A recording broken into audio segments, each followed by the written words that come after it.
阿母比往常更老了。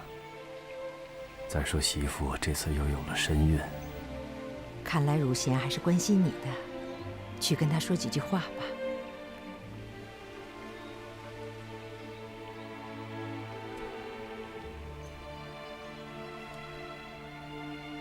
有了身孕，自己要知道保重。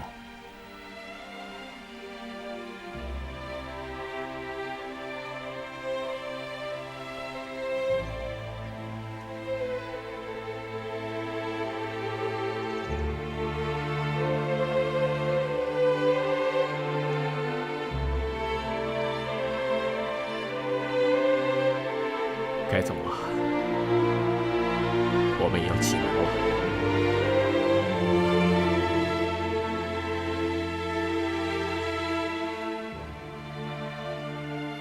母亲，儿子不孝，您老多保重。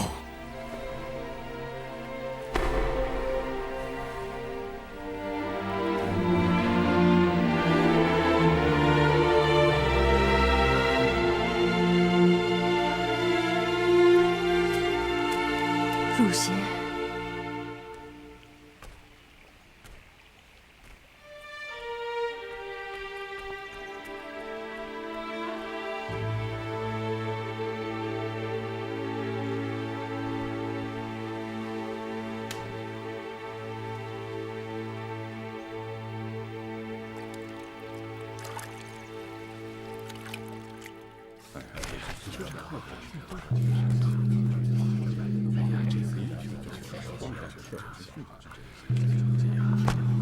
这一下，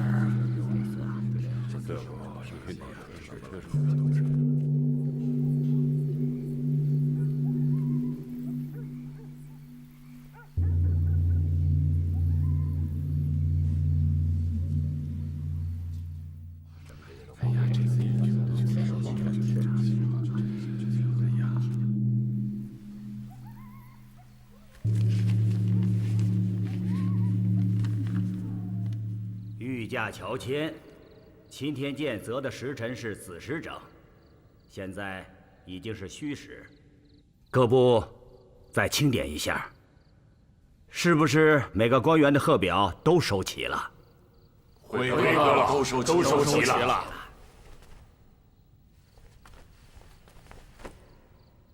孟京，你没有回话。回阁老，户部还差一个人的贺表，弟子已经派人去催领了。怎么搞的？这么长的时间，就你们户部还差一份贺表？谁的贺表？回阁老，就是那个主事海瑞。弟子已经催过多少次了，他总是回答到时候会交，可是到现在还没有交上来。这一次所有在京官员的贺表一份也不能少，何况是这个海瑞。你亲自去催。弟子这就去。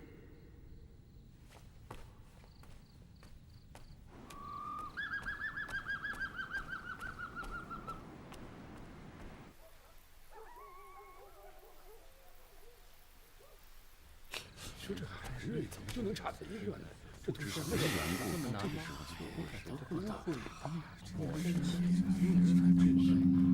还有半个时辰了，都到玉溪宫外候驾吧。好。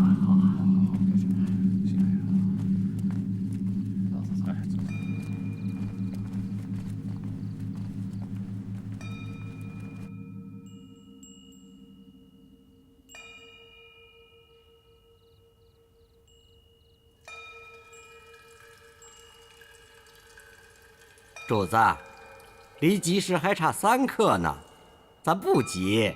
谁急了？啰嗦。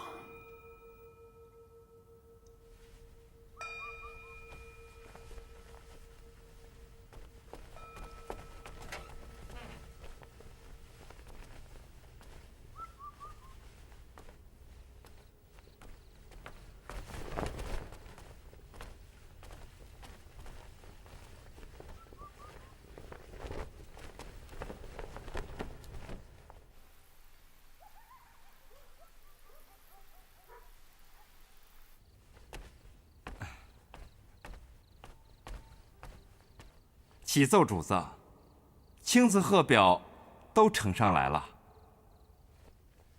都呈上来了。什么也瞒不过主子的法眼，确实还差一份贺表。听说是那个官今天才当差回京，现在正在赶写。赵贞吉亲自去取了，这就送过来。赵贞吉当差还是称职的。回主子万岁爷，这次从裕王爷开始，内阁和6部9卿当差都是称职的。都称职就好。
你刚才跟朕说，只有一个今天当差回京的官员，在赶写贺表。海瑞去哪儿当差了？奴婢也是听内阁的人讲的，并不知道是什么海瑞的贺表没有呈上来。六必居题字那个差事不是你派人在定的吗？海瑞是谁你不知道吗？奴婢失职，奴婢立刻去催，立刻去查。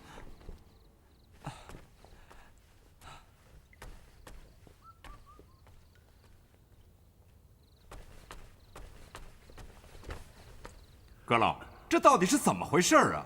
怎么会是海瑞的贺表没有上来？这个赵贞吉是怎么当的差呀？及时前要是贺表来不了，就等着挨赏。陈公公，海瑞的贺表赵贞吉已经去催了。你似乎不应该这样同阁老说话吧？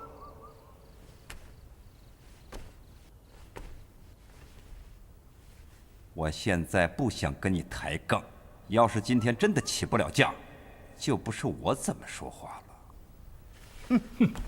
贺表来了，贺表，贺表，贺表来了。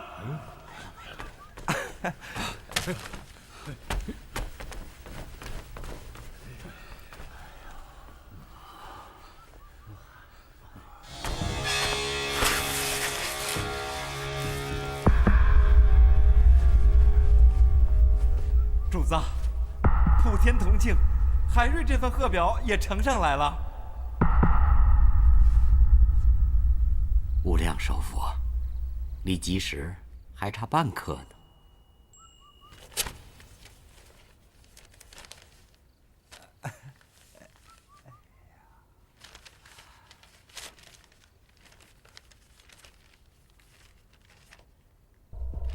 户部云南清吏司主事臣海瑞谨奏：为直言天下第一事，以正君道，明臣直，求万世治安事。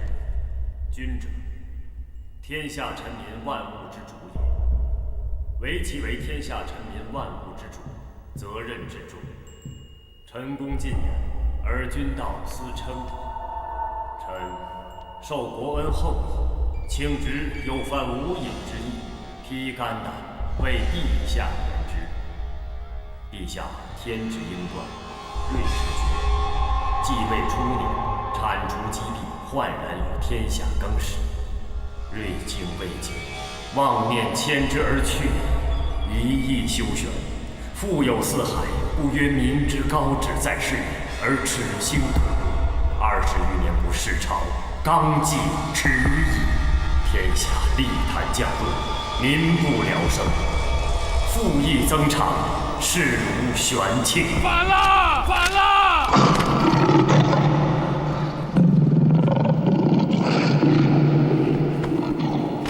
天下因及陛下改元之号，而议之曰：嘉靖者，言家家节敬而无才用也。严嵩罢黜，是番极刑，察坏人意。然严嵩罢相之后，犹知严嵩未相之先而已。天下之人，不知陛下久矣。天皇，奴婢在。抓住这个人，不要让他跑喽！是。陈公公，你回来，我有话要跟你说。陈公公，阁老，我求你了。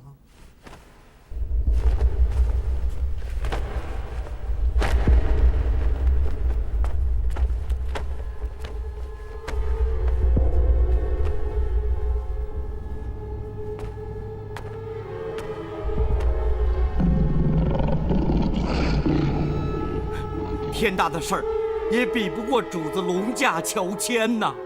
主子今日若不迁居新宫，那便会天下震动。一个小小的主事，他跑不了，也不会跑。你怎么知道那个海瑞跑不了，不会跑？我知道。回主子，那个户部的海瑞，几天前他就送走了家人，还买好了棺材。他这是死谏呐，主子。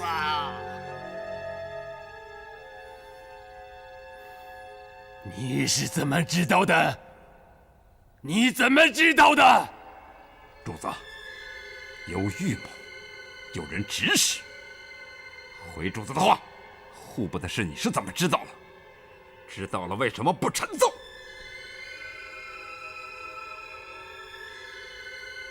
有预谋，有人指使，要查出来，要查出来。你告诉朕，谁指使的海瑞？没有人指使海瑞。是谁指使的海瑞？奴婢不知道有任何人指使海瑞。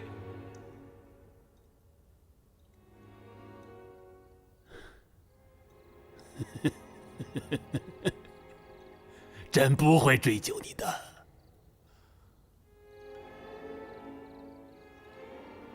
告诉朕。奴婢只知道那个海瑞他遣散了家人，还买好了棺材，这才明白，他是为了要死谏。你怎么知道他遣散了家人，他买好了棺材，倒不知道他是死谏？回话！主子的规矩，列祖列宗的规矩，东厂镇抚司归司礼监首席秉笔太监管。眼下，奴婢就当着此职，日有日报，月有月报。每天的情事，京官的情事，在奴婢那里都有呈报。那天的呈报上，就写着好几十个京官的情状，其中也写到了海瑞遣散家人，买了棺材的事儿。奴婢蠢笨，只以为海瑞担心自己染上了重病，故而为自己准备了棺材，万没有想到，他是为了今天这个事儿在做准备呀。这是奴婢的失职，是奴婢的罪过。主子您剐了奴婢，奴婢都毫无怨言。指望着主子，不要因为让海瑞这样蠢直的人伤了仙体，误了乔迁。普天下的臣民都望着这一刻呀，主子。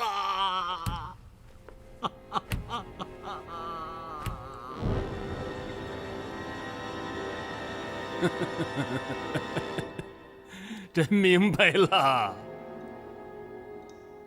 天下的臣民等了很多年了，啊，就等着有这么一个人出来骂朕，接着逼朕退位。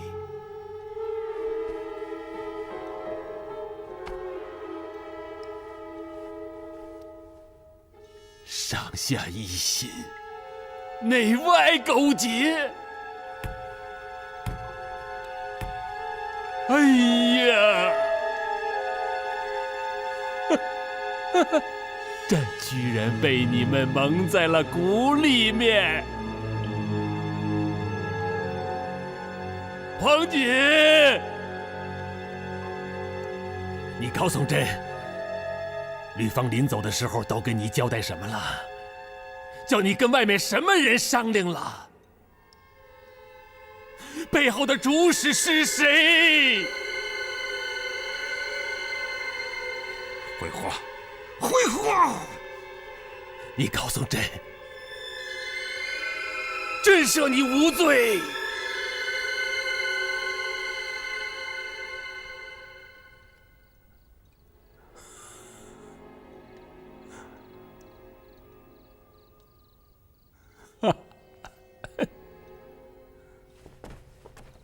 猛进！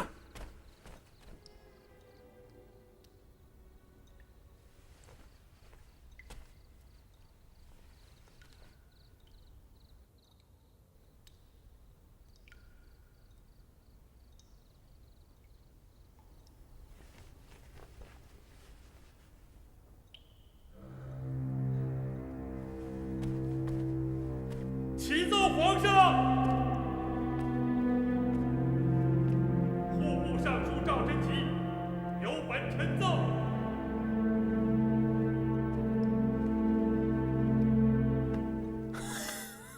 总算是有人出来认账了，叫他进来。是。臣叩见皇上。司德亨利远，内阁4个人。朕就知道不能少了一个真字。赵贞吉，朕没有看错你。说吧，把你想说的都说给朕听吧。臣斗胆祈求陛下，将海瑞写的那个贺表，先让臣看看。贺表？你现在还说海瑞写的是贺表？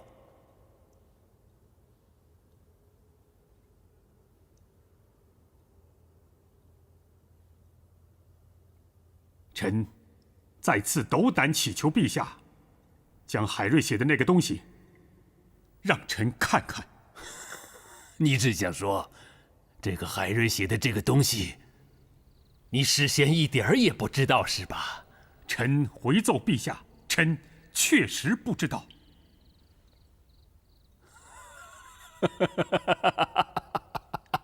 看见了吧？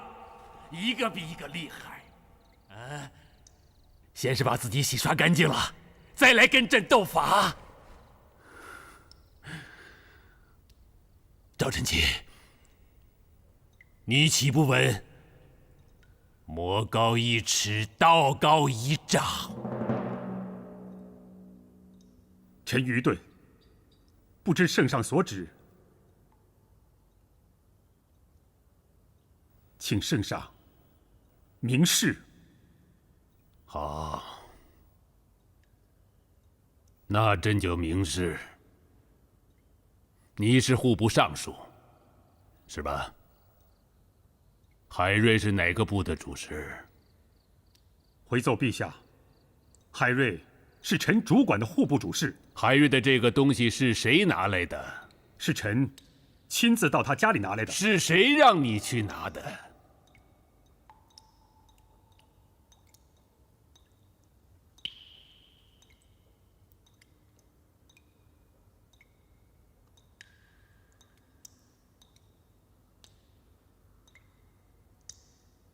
压住了，不敢说出你背后的人了。回奏陛下，是徐阁老叫臣去催拿贺表的，就是在大殿之外，当着众人叫臣去拿贺表的。好一张利嘴，现在还说是贺表。赵贞吉，你是英雄是好汉，就敢做敢认。你属下一个小小的户部主事都知道把棺材备好了，你这个当堂官的反而连他也不如。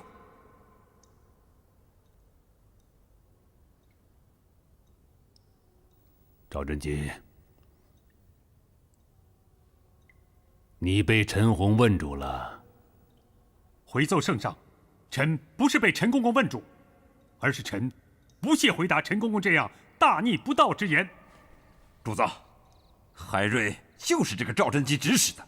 至于赵贞吉背后是谁，主子将他交给奴婢，奴婢有办法叫他开口。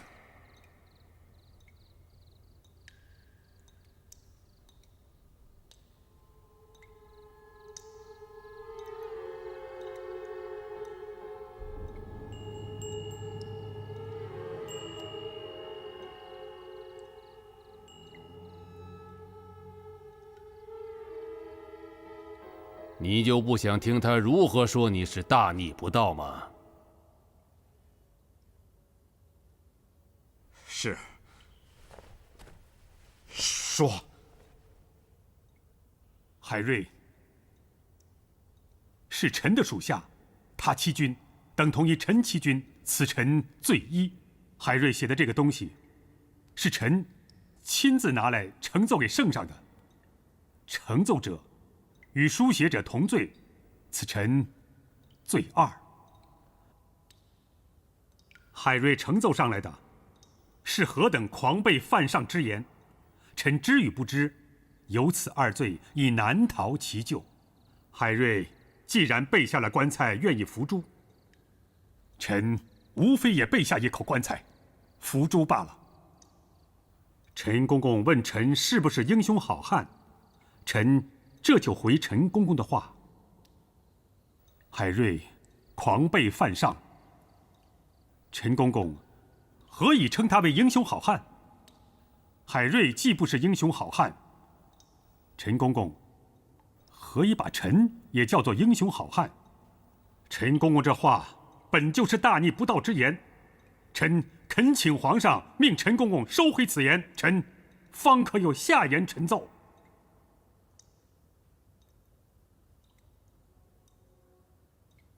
佩服了，这会儿心里一定是在想，这才是英雄好汉，是吧？陈洪，你有眼力。这个海瑞是英雄好汉，这个赵贞吉也是英雄好汉。你这话没有说错，而且说的极对，极对，极对，极对。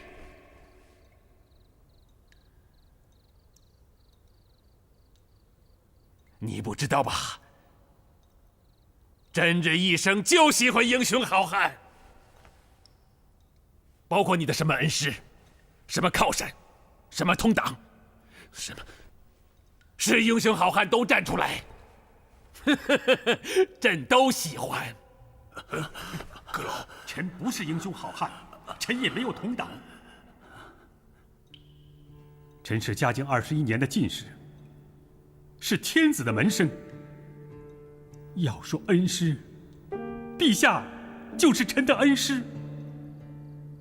嘉靖24年，臣从翰林院出任检点，后升侍读，升巡抚，升户部尚书，一直到2个月前升列台阁，每一步都是皇上的拔擢。要说靠山，陛下就是臣的靠山。要说同党，臣也只能是陛下的臣党。君不密，则失臣。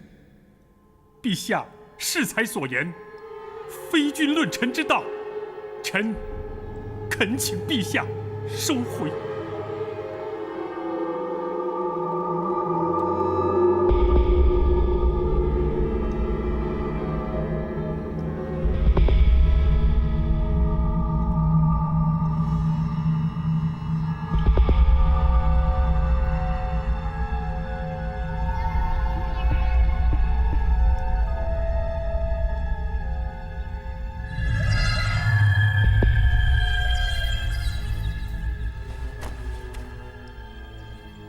陈洪，回主子，奴婢在。这个赵贞吉一定要你收回那句话，而且要朕也收回那句话。你收不收回？回主子，奴婢绝不收回。今天这件事不只是我大明朝从太祖高皇帝以来所未有，历朝历代以前所未有。这个赵贞吉分明是巧言令色，大奸四忠。恳请主子切勿被他欺瞒了，更不要被他背后的人欺瞒了。那个海瑞要立刻抓起来，这个赵贞吉也得立刻抓起来。以往跟海瑞有关联的人都要抓起来，要彻查，彻查到底。都查谁？谁来查？奴婢来查，牵扯到谁，便查谁。赵贞吉，陈洪的这句话该不是大逆不道吧？皇上既然听信了陈公的话，臣现在就去诏狱。朕谁的话也不听。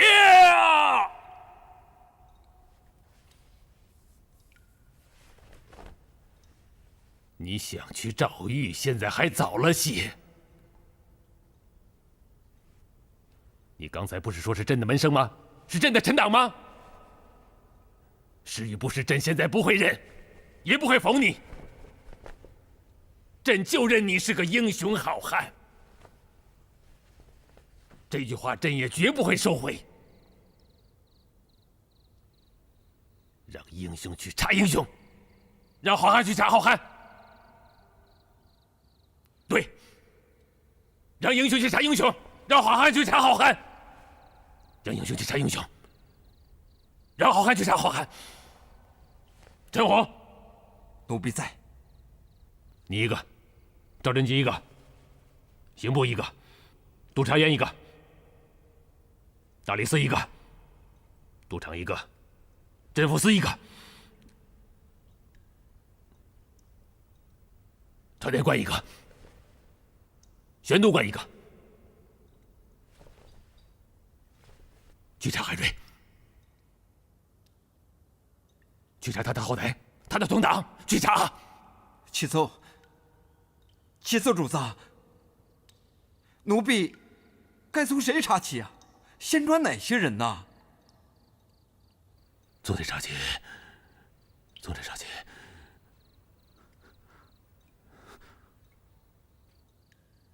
李芳，主子，主子，主子，主子，你怎么了，主子？主子，主子，快下旨意吧！陈洪，你还是人不是人？要查谁你去查，你想害死主子吗？来人，传太医呀！撒手！撒手！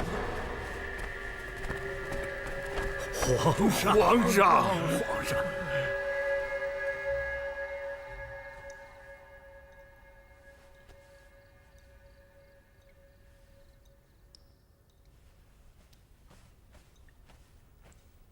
陈洪，回主子，奴婢在。先把朕身后这个吃里扒外的奴婢抓了。是。来人，把这个黄金给我拿了，先关到司礼监去。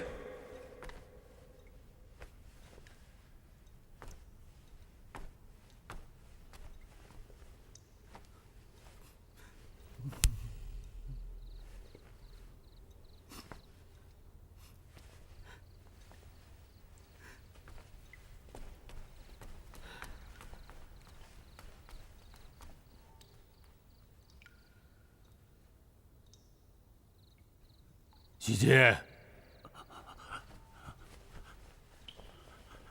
皇上，臣在。是谁让你进来的？想来逼宫吗？是海瑞的同党，现在跑还来得及。不是同党，就到内阁的纸房去。候查。臣遵旨。你们下去吧。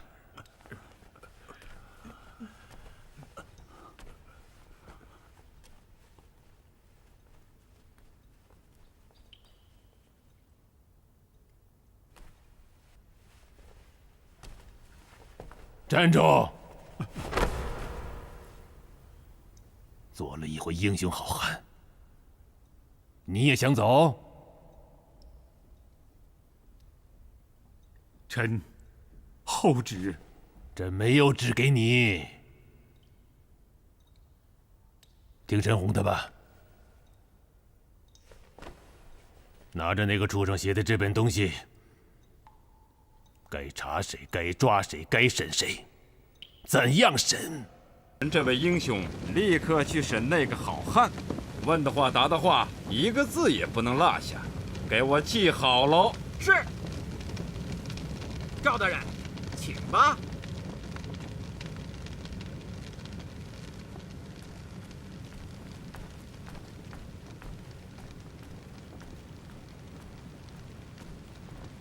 你们听着。朝廷出了谋逆大案，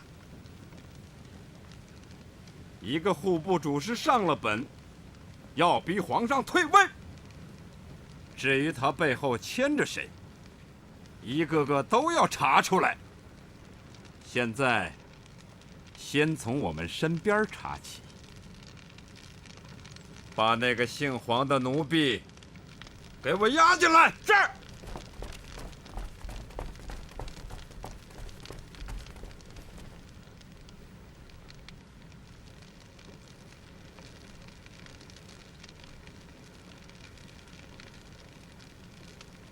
你的头昂得好高啊，是不是想看天上的星星？张嘴，跪下，让他多看些星星。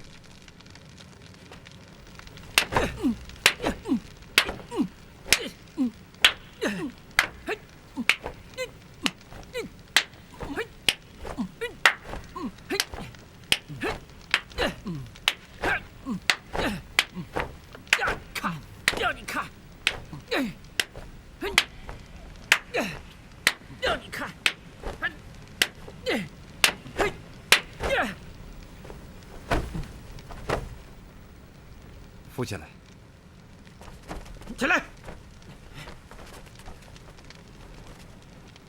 给他叫醒，让他指认同党。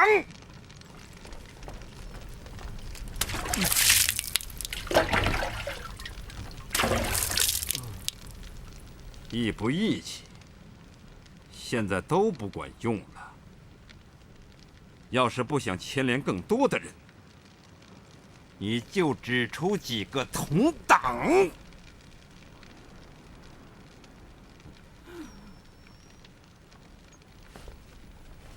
嘿，压下去。是，走。我知道，你们早来的、晚来的，都有好些受过吕方的恩惠，都还在心里念着那个老祖宗的好处。不过有一点，你们要想明白了，吕方要真是那么个好人，就不会背叛主子万岁爷。我们这些人，第一要讲忠心，第二才讲义气。我陈洪在宫里这几十年，就这一点从不含糊。今天我还是这一点心。首先要忠主子，然后该保的我都保。你们这些人里啊，有许多都是身不由己，只要心里还揣着对主子万岁爷一个忠字，我都既往不咎。可像这个黄锦，把吕方看得比主子万岁爷还高，比主子万岁爷还重，车边万不能绕。他装出一副讲义气的样子，我陈洪比他强10倍，强100倍。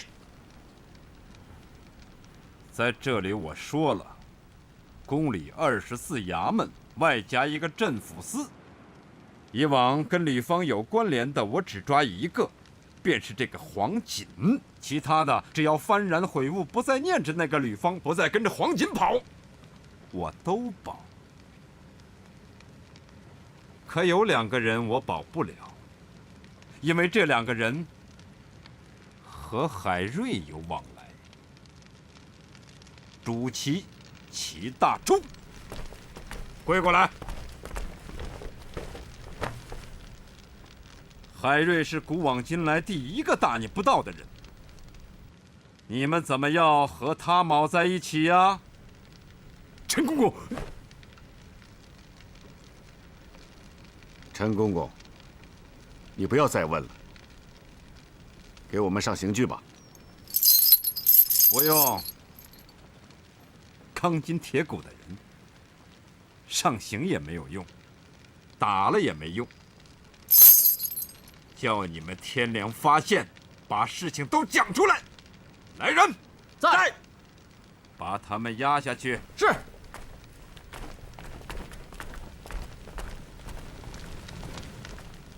下面该轮到你们办差了。徐阁老和内阁那几个阁员，还有6部9卿的堂官们，眼下都在内阁之房候着。你们去，叫他们各自写便状，与海瑞有关的就写有关，与海瑞无关的就写无关。不要冤枉一个好人，但也不要放走一个逆贼。一个刑部侍郎，一个大理寺少卿，一个副都御史。论官职，他们都是你们的上司，可你们心里要琢磨明白了，你们是奉旨办差，在查清楚之前，他们什么也不是。忠字当头，你们的前程谁也动不了。卖人情，留后路，那就什么后路也没有了。听明白了？卑职们明白。去吧，直公公、孟公公。属下在。汇集5城兵马司和顺天府9城戒严，那个海瑞招供之前，一个官也不许出门。是。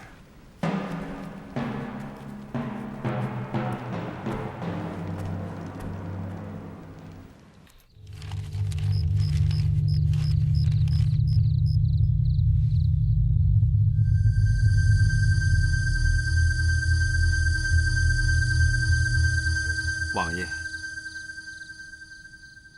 王爷，万岁爷有旨，叫奴婢问王爷，看了这道奏书后，王爷如何回话？听清了，如实回旨。此人竟敢如此狂悖，辱骂父皇，作为儿子，我必杀此人。奴婢一定如实回旨。我的话还没有完。可作为列祖列宗的子孙，我若能继承大统，必重用此人。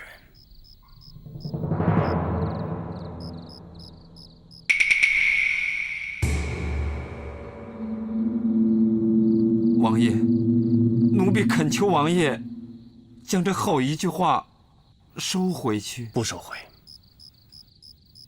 我绝不收回。我知道，父皇疑心是我在指使这个人上的这道书，疑心我要逼父皇退位。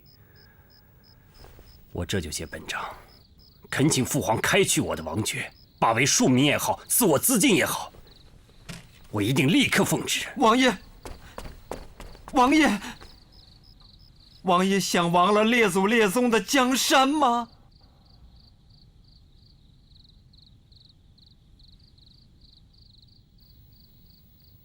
列祖列宗的江山，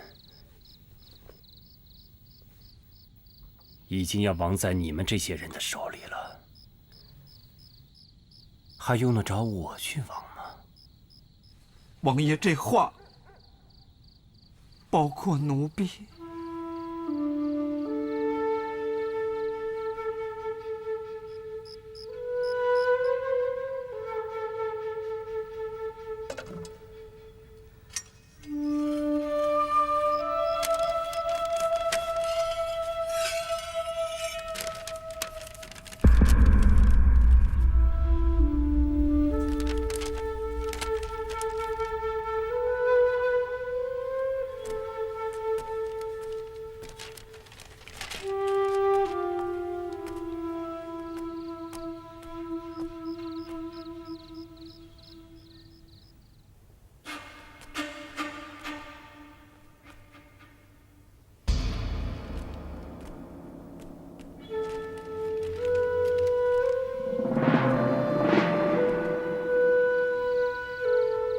王爷如果这样看奴婢，现在就赐奴婢死了吧！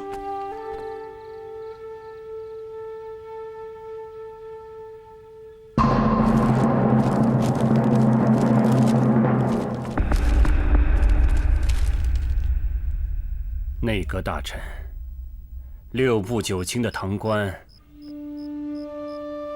都被你禁闭在西院之房。我大明朝都已经瘫了，除了皇上，就属你大，我哪能杀你？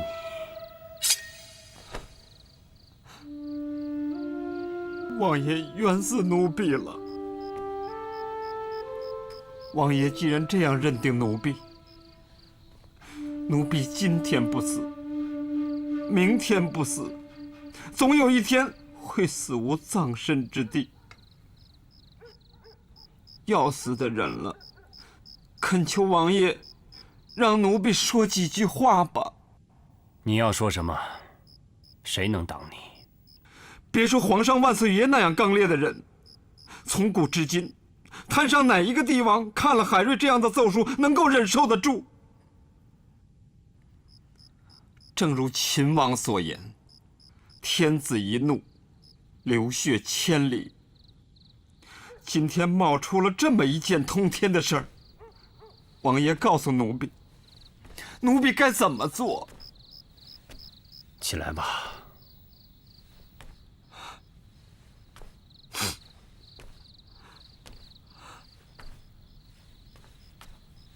奴婢能做的，第一便是替皇上消气，一切都得等皇上消了气，才不至于不可收拾。哼，把满朝大臣都关起来，就能让皇上消气？消了气就能慢慢失去皇上的疑心。奴婢伺候皇上30年了，也算是知道皇上的人。皇上一旦起了疑心，岂止是大臣们当中所有人都要受到嫌疑，就连王爷您也会受到牵连。王爷您想，奴婢为什么要怂恿皇上派那个赵贞吉去审海瑞？赵贞吉是徐阁老的学生，徐阁老又是王爷的师傅。那个海瑞偏又是赵贞吉的属下，赵贞吉不卸去嫌疑，所有人便都有嫌疑。王爷，奴婢这点苦心，难道王爷不能明察？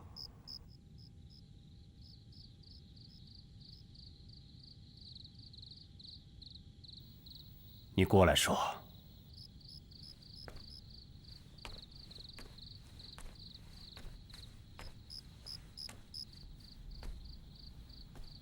王爷说奴婢将满朝大臣禁闭在西院，奴婢算个什么东西？我就是有这个心，也没这个胆儿；就是有这个胆儿，也没这个本事，敢跟我大明朝满朝大臣为敌。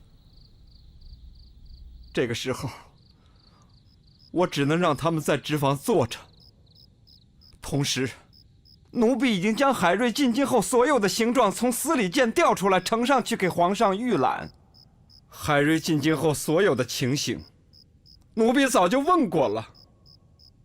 除了跟那个督察院御史王用吉，还有跟镇抚司的齐大柱有些往来，跟朝中其他任何大臣都没有往来。皇上看了那些呈报，自然会失去对群臣的疑心。明天一早，也就会让徐阁老他们回步衙理事。王爷，您给奴婢一个明示，奴婢除了这样做，还能怎么做？奴婢做这些，难道是想亡我大明天下吗？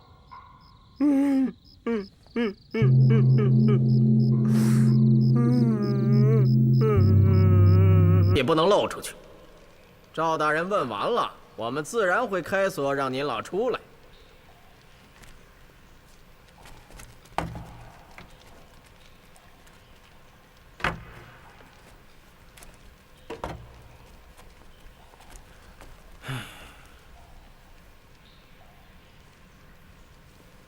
赵大人，问案吧。海瑞，卑职在。为什么要写那道奏书？上书是微臣的天职。你在奏书里都写了些什么？赵大人来审问卑职，皇上却没将卑职的奏书给赵大人看过。谋逆之言，我们做臣子的能看吗？赵大人没有看过卑职的奏书，怎么知道卑职奏书写的是谋逆之言？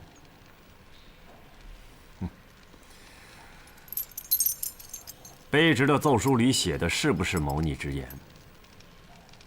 皇上知道。赵大人可以去问皇上。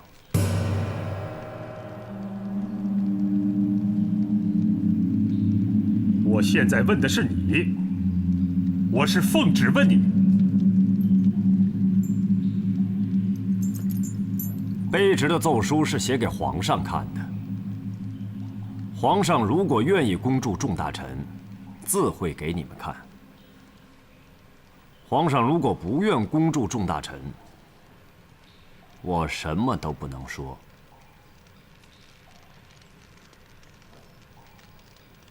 那我再问你，是谁指使你写了这道奏书的？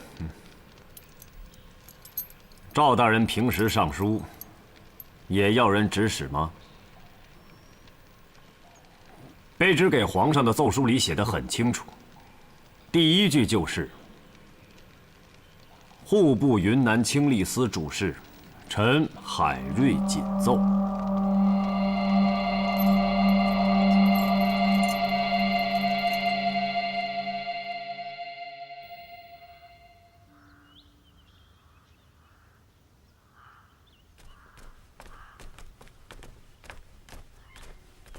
骑兵主子万岁爷，东厂奴婢王护一奉旨陪赵贞吉、沈海瑞回了。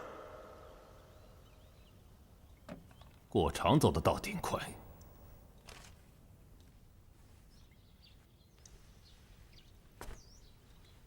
进来吧。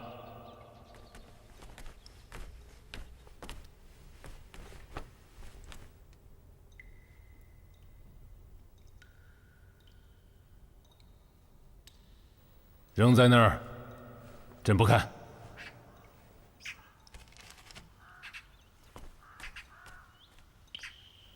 内阁和六部九卿那些人的辩状，也该敷衍完了吧？圣上是否叫臣去催拿？来吧，都来吧，叫他们都进来。臣遵旨。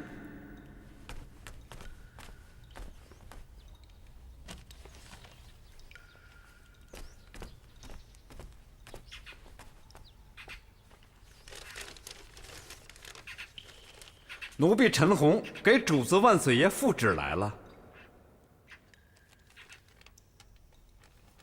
进来吧。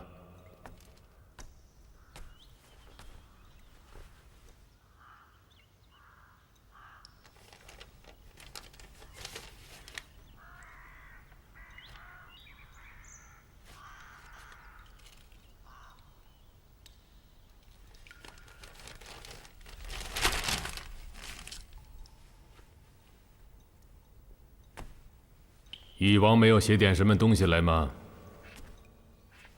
回主子，当然写了。在哪儿呢？主子万岁爷恕罪，禹王爷将写的请罪本章交给了李王妃和世子爷，让他们亲自带来了，要面呈主子。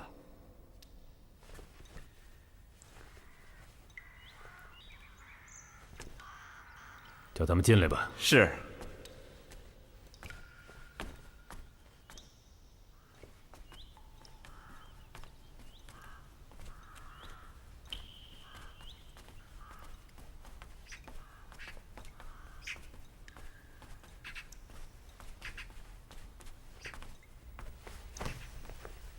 臣妾李氏领世子朱玉君叩见父皇、皇爷爷。进来。是。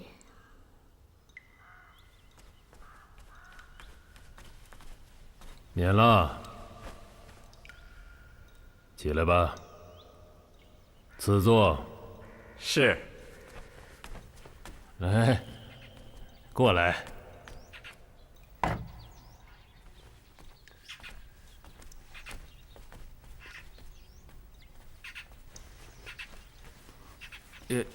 哎呦，几个月不见，朕孙子又中了。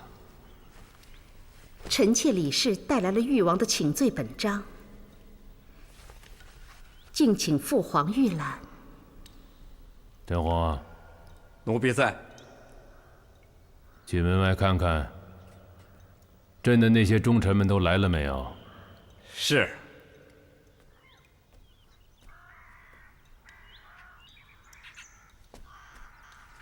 回主子，都到齐了。有请。许接诸臣见驾。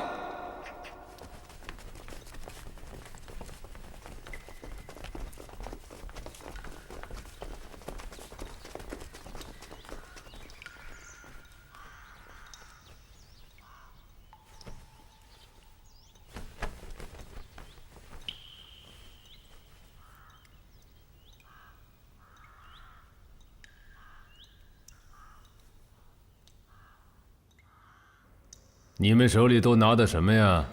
罪臣徐阶等奉旨写的辩状。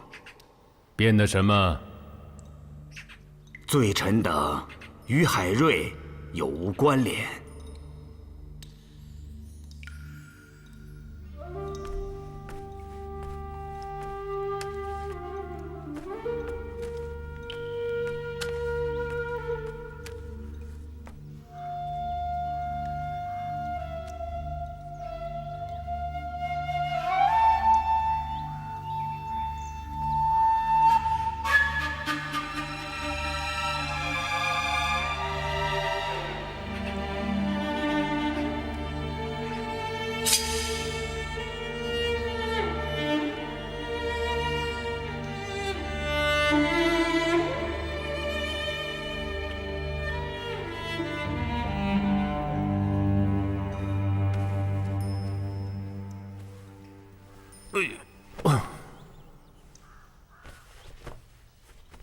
周义军，哎，你知道吗？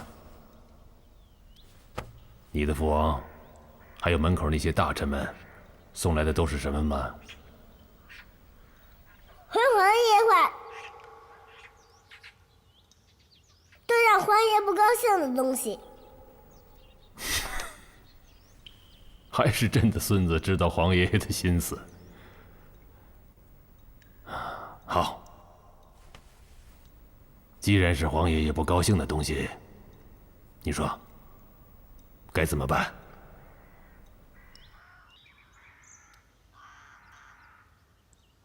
臊他！遵旨。振虎，奴婢在。把他们写的这些奏折，还有誉王写的请罪本章都给朕收喽，朕一个字也不看。主子圣明。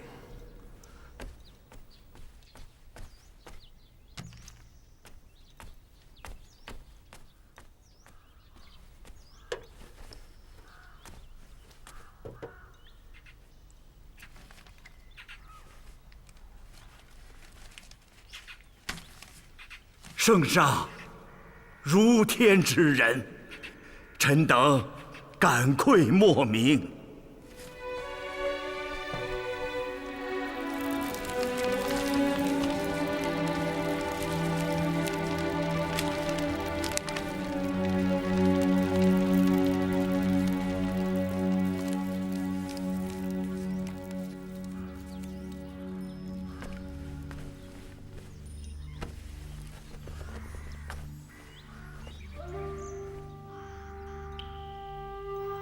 那个海瑞在奏书里将朕骂得一无是处，他想做比干，无奈朕不是纣王；他想青史留名，乱的却是朕的江山。朕已经想明白了，朕不会上他的当。你们把他写的那个东西拿去看看，看完了以后该怎么办？你们商量着办吧。陈洪，奴婢在。把那个海瑞写的东西交给徐阁老，发内阁6部9卿堂官通阅。是。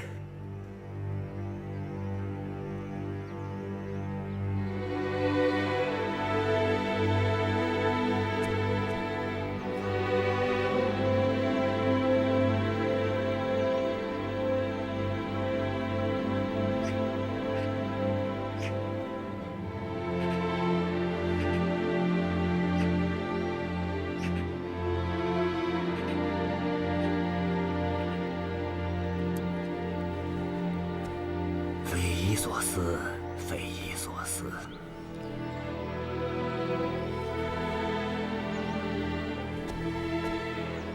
阁老，是否让我们也看看？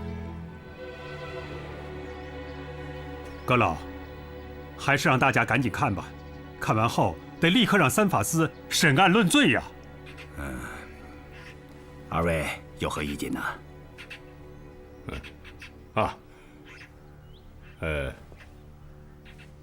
先让大家看吧。啊，那大家过来看看吧，我们让一让。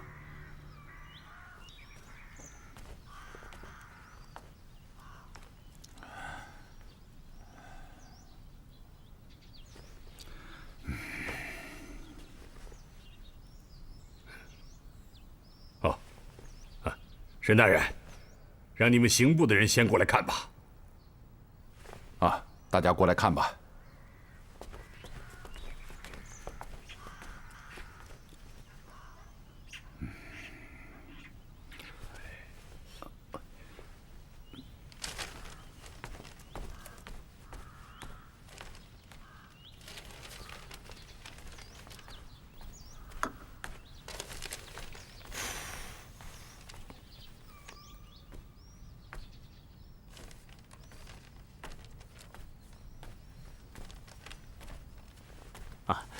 王爷，都默写完了。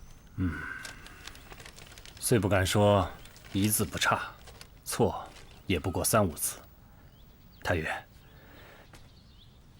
真没想到这个海瑞能写，会写出这样的奏书，你怎么看？天下第一书。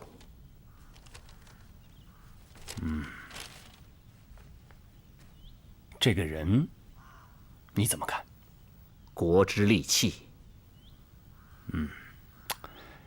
说得好，说得好啊！有什么办法能救这个人？王爷，明天内阁将第1次论海瑞的罪，今晚我去找徐师傅，把王爷的旨意转告给他。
爬过去吧，爬过去。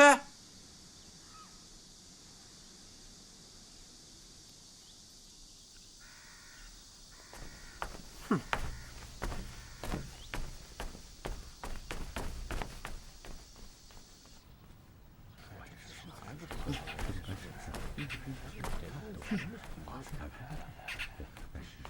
禀徐阁老众位大人，海瑞押到，可是进不了大门。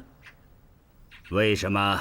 重料在身，没人愿扶，也没人敢扶，他自己也不肯爬进来。孟景、苏青，去看一下。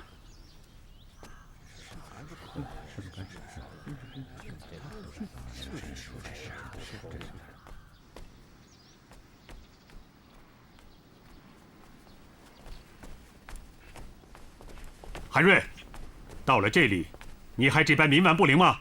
上堂去受审。请问赵大人，是否已经给我定罪？今天就是来给你定罪。赵大人并没有回卑职的话，到底是定了罪还是没有定罪？海瑞，你问这话是什么意思？据大明律法，现任官员定罪之前，审讯期间，一律去掉刑具，接受审讯。韩瑞，他说的是对的，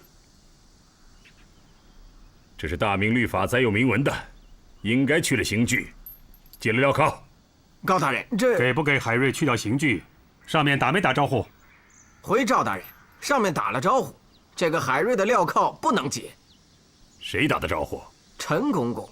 这是陈公个人的意思，还是奉了皇上的旨意？这个属下不敢妄说。既然没有皇上的旨意，就得解开镣铐。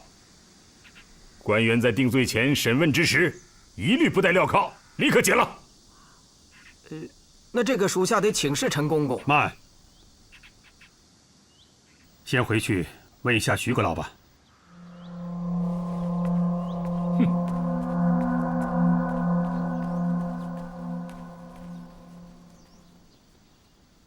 海瑞的罪，非以往任何罪官可比，在大明律中也没有任何条文比照。高大人，今天的案子就应该按司礼监的意思办，让他戴着镣铐受审。赵大人，这可不是你昨日奏对时说的话，旨意是让我们来论海瑞的罪。现在他的罪还没有论，赵大人就先一把罪给定死了，是不是我们就可以不论了？我何时把他的罪定了？哎，你刚才还说他的罪非以往任何罪官可比，怎么现在不承认了？我这样说，也不是定罪。既未定罪，那就得解开镣铐。现在是我们在会审，我们得按大明律法办。你立刻将他的镣铐解了。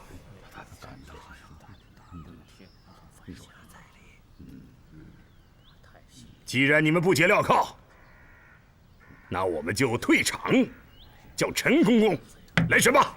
肃清。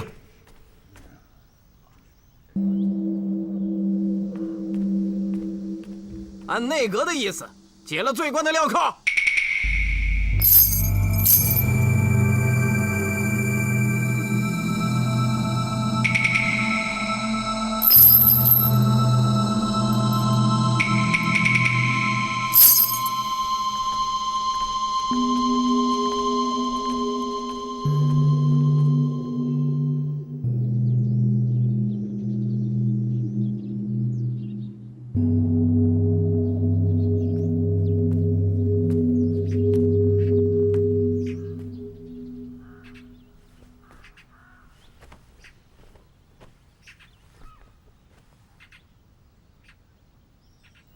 申大人，你是刑部尚书，这样的罪官应该跪着受审，还是站着受审？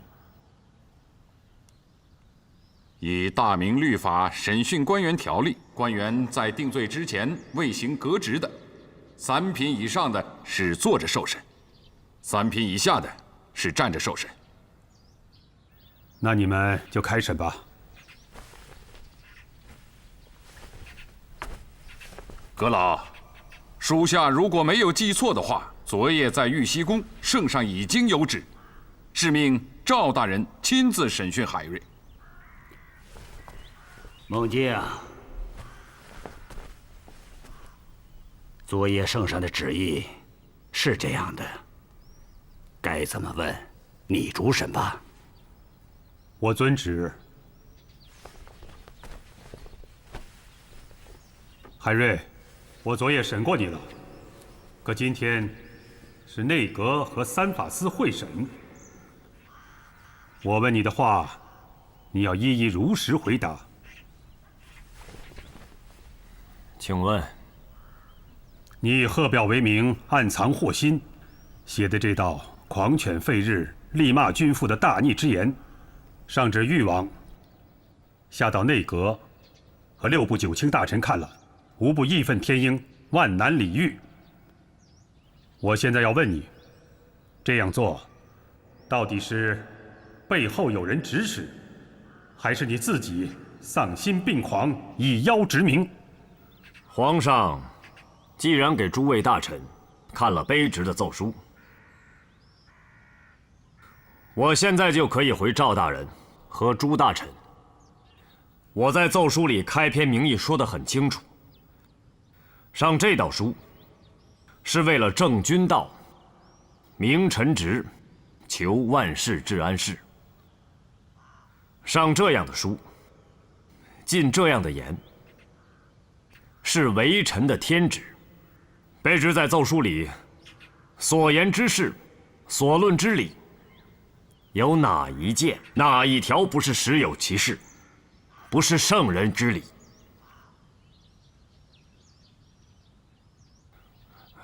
赵大人和诸位大人都是读圣贤书、辅佐皇上治理天下的人，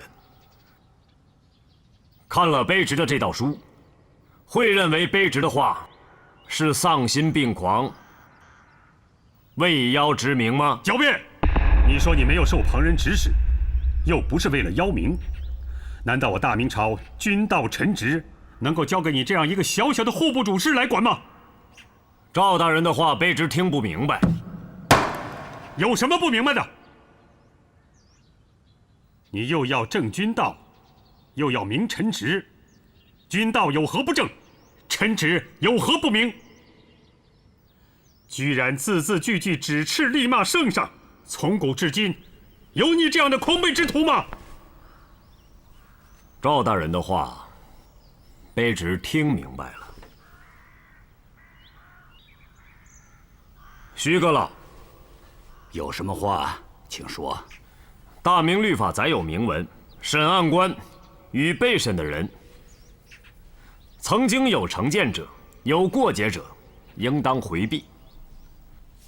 卑职现在请徐阁老遵照大明律法，叫赵真及赵大人回避此案。倘若他再审问，卑职将一字不答，一言不回。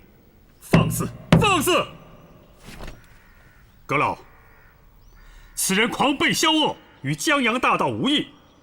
属下请按治江洋大盗之法动刑审讯，否则轻案便无法审结，旨意万难回复。何必跟他一般见识？且听他把话说完。海瑞，且不说你昨夜递上的那道书是何等之犯上，指你今日的言行，也着实难以理喻。都什么时候了，你居然还提出让奉旨审案的赵大人回避，是何缘由啊？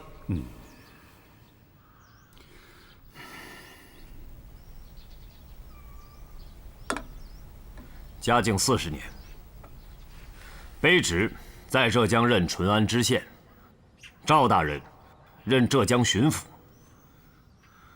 那一年，卑职所管的淳安县遭了大灾，全县被淹。5月，江南织造局奉旨发放了赈灾粮。9月，赵大人为了一己之政绩，要在当年完成50万匹丝绸，竟不顾百姓的生计，向百姓催还奉旨的赈粮，还要以半价逼买百姓生丝。卑职抗了赵大人的命，赵大人上书参贺卑职。那时候，他曾经说过卑职是为邀直名，收买人心。今天在大堂，卑职又听到了赵大人同样的言辞，这便是卑职所说的成见过节，也是卑职给皇上的奏书里所提到的臣职不明。赵大人，你就是我奏书里要参的大臣之一。动刑！让他把话说完。何必和他计较？且听他把话说完。还有最为重要的一条，卑职现在既是同各位大人说的，也请诸位大人转奏皇上。我海瑞不过是一个举人出身，本意无心功名，但既识君禄，便有臣职。大明朝这些年来，年年国库亏空，皇上一意悬修，大兴土木，各级官员面为瞬移，趁机搜刮。这大殿的一根栋梁，从云南、从贵州深山运到北京，耗费官帑竟达5万两之巨，沿途死伤人命不下100余民工。赵大人，你管着户部，几时曾算过？一根梁木从云贵运来，有多少县州府衙从中贪没了国库的银两？有多少人死于非命？你身为户部尚书，臣职不亏吗？这仅是我所举之一端。赵大人，昨天晚上你审问过我，今天在这里又这般审我，你的心思卑职明白。不就因为我是户部主事，你是户部尚书，你担心皇上怀疑你是我的背后主使？现在我就可以坦言相告，你赵大人绝对不会主使我上这道书，任何人都不会主使我上这道书。我海瑞上这道书，只为了2条：一是我大明的江山社稷，2是我大明的天下苍生。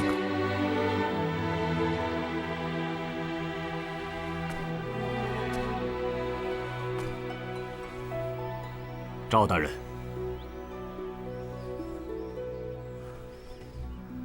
你的干洗已经洗刷了，皇上不会再怀疑你是我的背后主使。但是，你也无权审我，必须回避。徐阁老，卑职再重申一句：倘若赵大人再不回避，卑职将一字不答。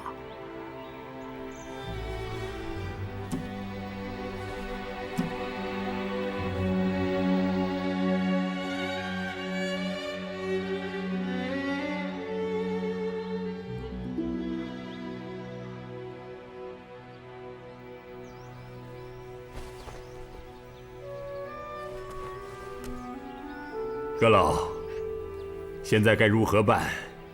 你老该拿主意了。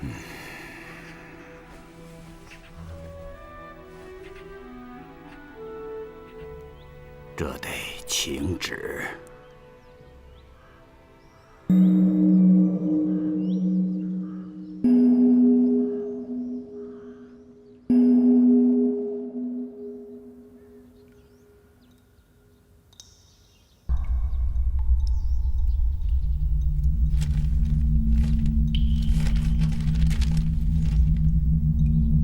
子，内阁那边还等着主子的旨意呢。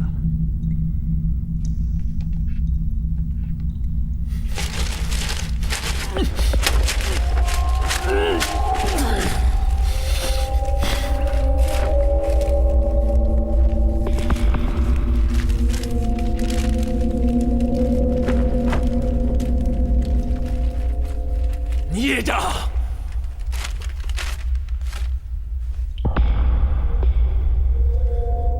这是派了个孽障来给朕斗法来了。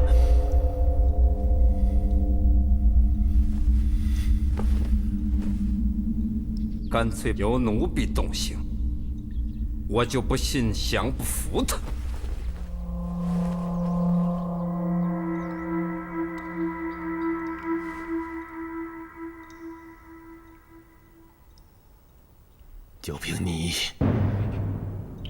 就凭你，你不是他的对手，那个赵贞吉也根本不是他的对手。传旨，让那个跟三法司都不要再审了，让学界召集督察院、翰林院、国子监那些饱读圣人之书的废物们，先商量一下，再选个日子，一起审他。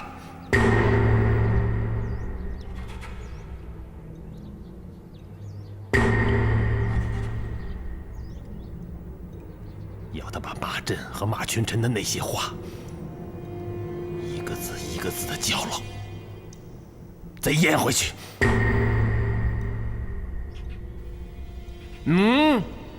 啊。